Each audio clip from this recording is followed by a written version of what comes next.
Hello my dear aspirants, I hope you all are doing well. So I am again back with some important topics for your upcoming SLET exam. These topics are from Ecology, so watch the video till end. This is a revision video. So if you don't understand any particular point, you can comment down below. So watch the video till end and please subscribe to my channel. Okay, let us start with the first topic, that is habitat and niche, and this is a very important topic. So we all understand what is habitat. Habitat is a place where an organism or a species live. For example, pond or any aquatic environment can be the habitat for fish, right? Jungle is the habitat for lion. Okay, so any area where an organism lives. So habitat is not that important for your exam. Niche is important. Now what is niche?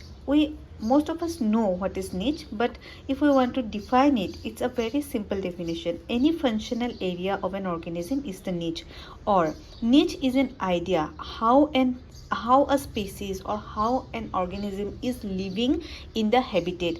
Very simply, let me explain you. If you imagine your entire house to be a habitat, then your room, suppose this is your private room where you perform your activities, where you are studying or where you are sleeping or taking rest, that will be your niche.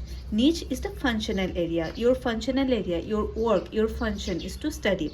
So in this entire house, that means in this entire habitat, your room will be your niche, where you are performing your activity, which is your functional area, or simply your comfort zone, where you are getting all the resources, you are getting your table to study.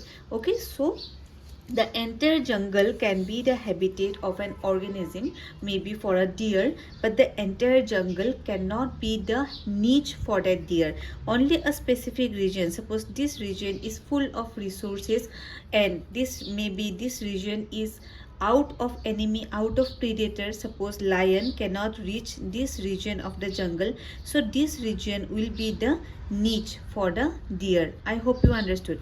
In your room, your siblings cannot directly invade, so your room is free of predator. Okay, I'm just taking an example. So your room is free of disturbance, so that will be your niche. I hope you have understood the concept. Now what is important is the two types of niche, that is one fundamental niche, another one is a realized niche. Fundamental niche does not exist. Remember, this is just a theoretical, a hypothetical niche. In fundamental niche, what happens? There will be no competition, no interference, and it will be large. So this is not practically possible. Any area, any habitat, or any particular region cannot be out of competition. There will be competition in our environment. Which is actual niche? Realized niche is the actual niche, where competition will be there, interference will be there, and it will be smaller than fundamental niche. Let us understand this by taking an example.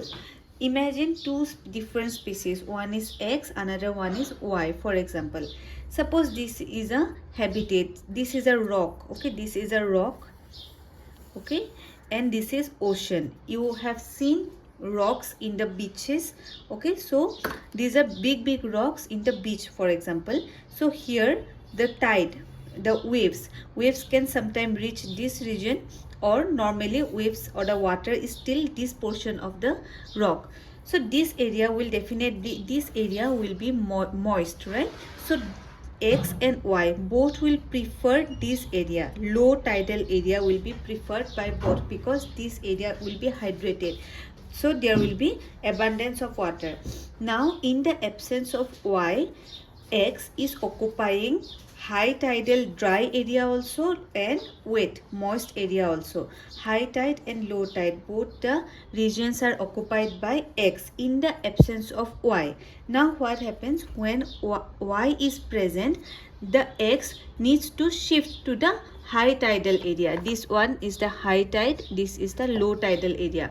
Low tidal area was the area of competition for both of them, because Y is stronger than X, so Y will eliminate X from this low tidal area, from the better area.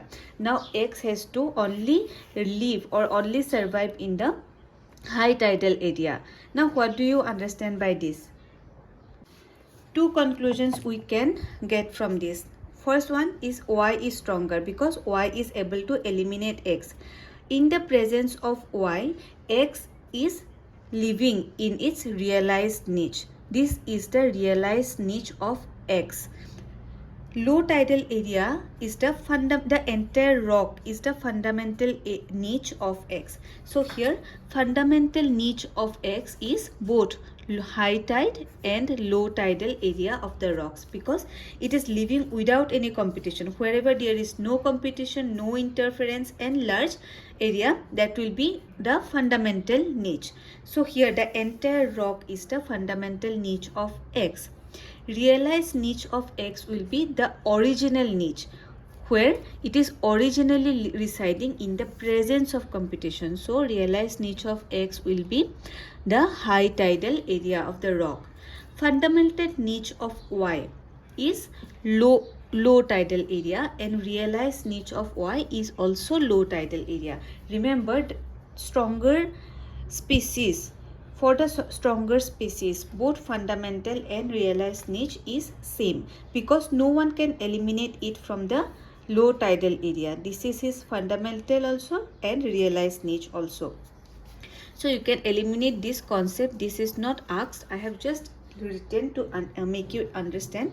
Here just remember about x. Okay, fundamental and realized niche of x. Here instead of x, some species name will be given. Anyway, fundamental will be the entire rock. Realized niche will be the area where it is at last, finally it is residing. Means in the presence of competition. I hope you have understood the concept of niche, fundamental and realized. Realized is the actual one in presence of competition. Now let us understand a different topic. Another important topic for your SLET exam, from where every time questions will come or questions used to come, is your types of species.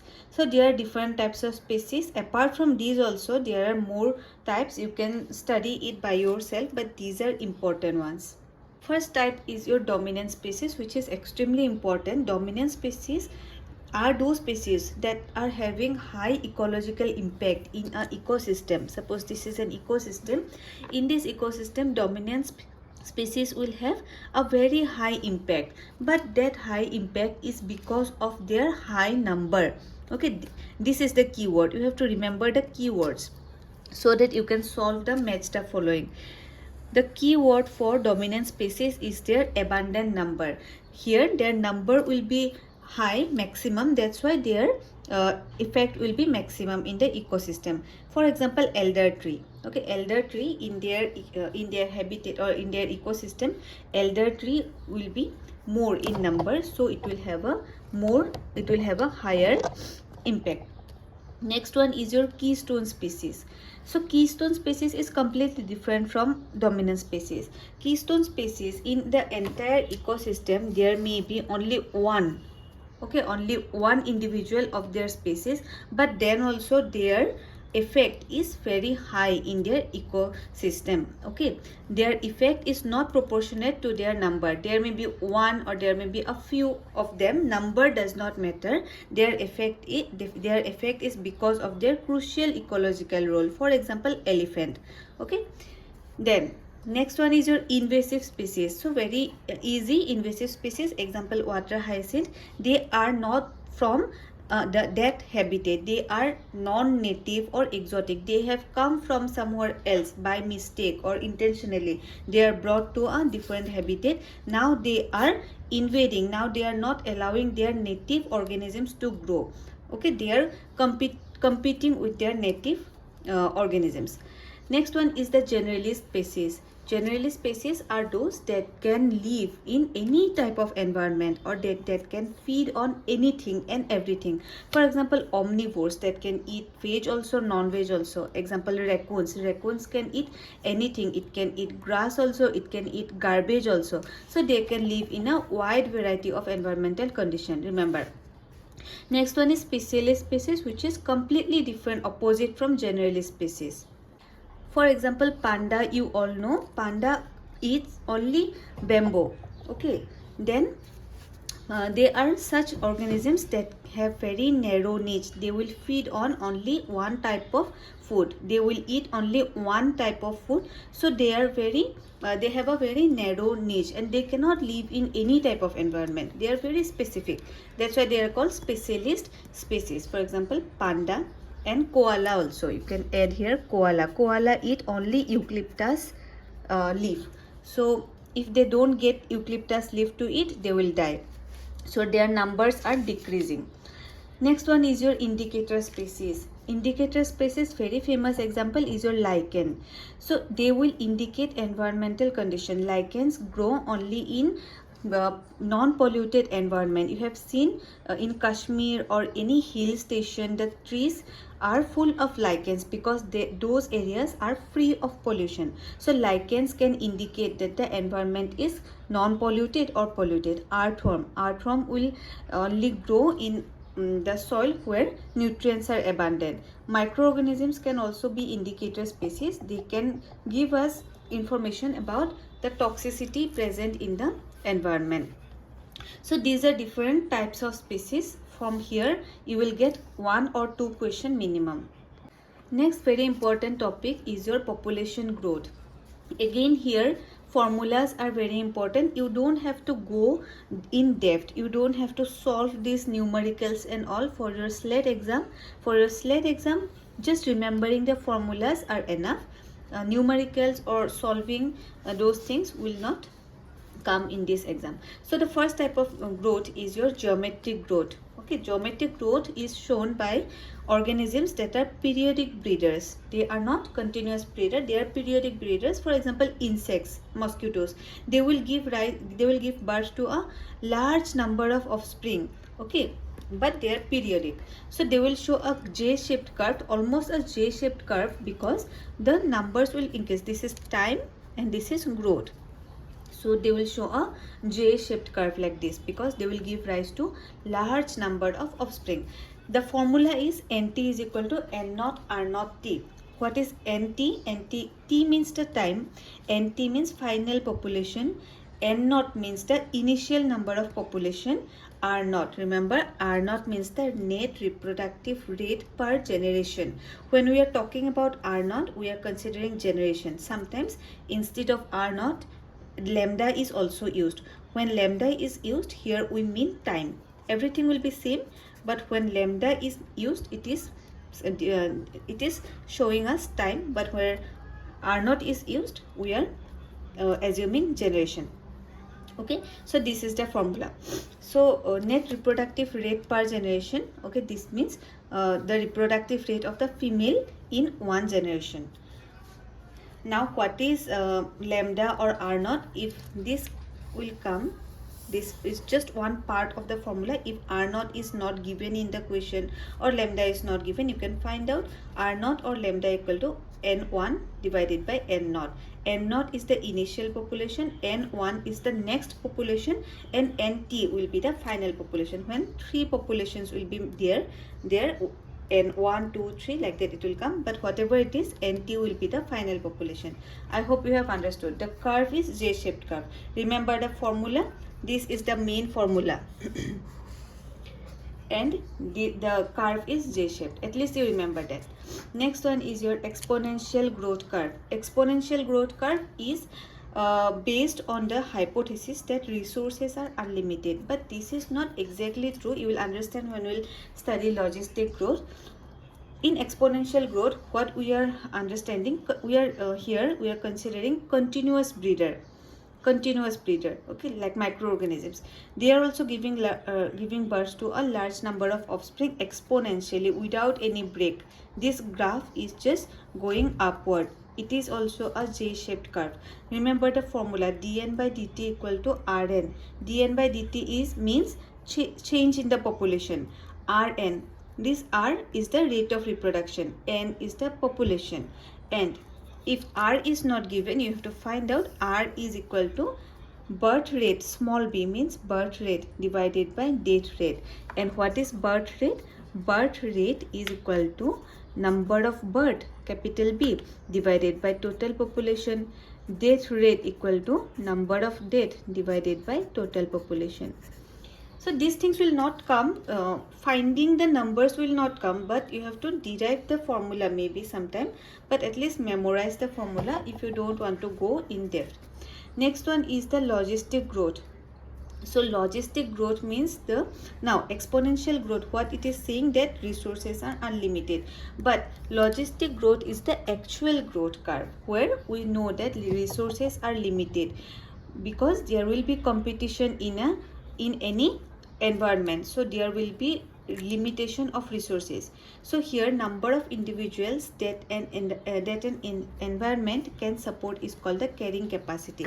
Suppose here in logistic growth curve, carrying capacity is important. Suppose this is an environment, this is an environment. Here this environment can support only 100 individuals. If it is 100 plus, then then they will suffer from many types of issues. Resource will get exhausted or space will get exhausted. So these 100 individuals that this environment can accommodate is called the carrying capacity, because there is limitation of space and limitation of resource, limitation of food will be there. So this 100 individuals will be called the carrying capacity of environment A. Carrying capacity, the concept of carrying capacity comes from this fact only, that resources are limited. So how many individuals that environment can carry is called the carrying capacity. Now here formula is dn by dt equal to rn. Till this point, till rn, it seems like the exponential growth only,